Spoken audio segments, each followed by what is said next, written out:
नमस्कार मंडळी 2023च्या पीक विम्या संदर्भात काही महत्त्वाचं अपडेट आले आहे। मित्रांनो, शेतकऱ्यांच्या माध्यमातून शेतकऱ्यांच्या माध्यमातून व्यक्तिगत क्लेम दाखल करण्यात आले होते। त्याचबरोबर जिल्हा अधिकाऱ्यांच्या माध्यमातून अधिसूचना सुद्धा काढण्यात आल्या होत्या, परंतु पीक विमा कंपनीची मनमानी सुरू होती, त्या कारणाने पीक विमा वाटप करण्यात आला नव्हता। 2023चा पीक विमा बऱ्याच जिल्ह्यात पेंडिंग आहे आणि शेतकऱ्यांच्या खात्यात अद्याप पीक विमा जमा झाला नव्हता। त्या कारणाने बऱ्याच जिल्हाधिकाऱ्यांच्या कार्यालयासमोर शेतकऱ्यांच्या माध्यमातून आंदोलन करण्यात आले होते। त्यामध्ये परभणी असेल, हिंगोली असेल, धाराशिव असेल, बीड असेल, सातारा असेल, सांगली असेल किंवा इतर काही जिल्हे असतील, अशा पद्धतीने बऱ्याच शेतकऱ्यांच्या माध्यमातून आंदोलन करण्यात आले होते। आणि त्यानंतर 2023चा पीक विमा आता येत्या 8 दिवसात वाटप केला जाईल, अशा पद्धतीची माहिती जिल्हा अधिकाऱ्यांच्या माध्यमातून देण्यात आलेली आहे।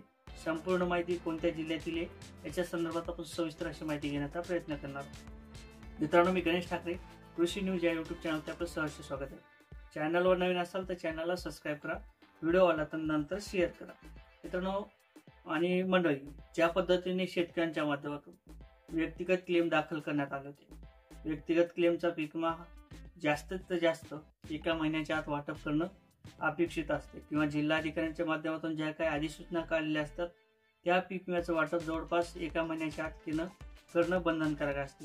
परंतु पीक विमा कंपनीची मनमानी आणि त्याचबरोबर जिल्हाधिकाऱ्यांच्या माध्यमातून ज्या काही अधिसूचना दिल्या होत्या त्या अधिसूचनेची अंमलबजावणी त्या पीक विमा कंपनीच्या माध्यमातून अद्याप केली जात नाही।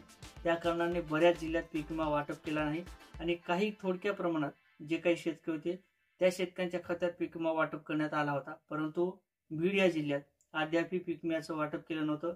त्या कारणाने जी काही भारतीय किसान संघटना आहे त्या शेतकऱ्यांच्या किसान संघटनेच्या माध्यमातून जिल्हाधिकारी कार्यालय या ठिकाणी आंदोलन करण्यात आले होते आणि त्या आंदोलनाची कुठेतरी आता दखल घेण्यात आलेली आहे आणि जे काही 616 कोटीचा पीक विमा आहे ते बीड जिल्ह्यात वाटप केला जाणार आहे, अशा पद्धतीची माहिती जिल्हाधिकाऱ्यांच्या माध्यमातून देण्यात आलेली आहे। आणि त्याचबरोबर काही इतर जिल्हे असतील त्या जिल्ह्यात सुद्धा बऱ्याच शेतकऱ्यांच्या माध्यमातून व्यक्तिगत क्लेम दाखल करण्यात आले होते। त्याचबरोबर जिल्हाधिकाऱ्यांच्या माध्यमातून काही अधिसूचना काढण्यात आल्या होत्या आणि त्याचबरोबर जे काही शेतकऱ्यांच्या माध्यमातून आंदोलन करण्यात आले होते त्या पीक विम्याचा जे काही वाटप आहे ते लवकरच केलं जाईल, अशा पद्धतीची माहिती सुद्धा लवकरच जिल्हाधिकाऱ्यांच्या माध्यमातून दिली जाईल।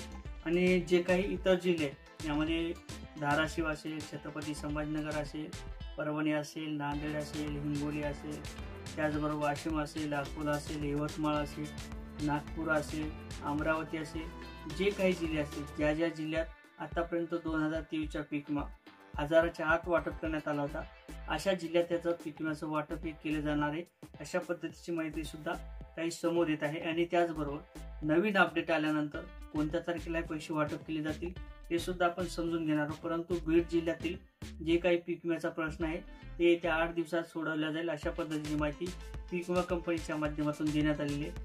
असेच महत्त्वाचे व्हिडिओ पाहण्याकरता आणि नवीन अपडेट घेण्याकरता नक्की चॅनलवर सबस्क्राईब करा। चॅनलवर नवीन असेल तर चॅनलला सबस्क्राईब करा।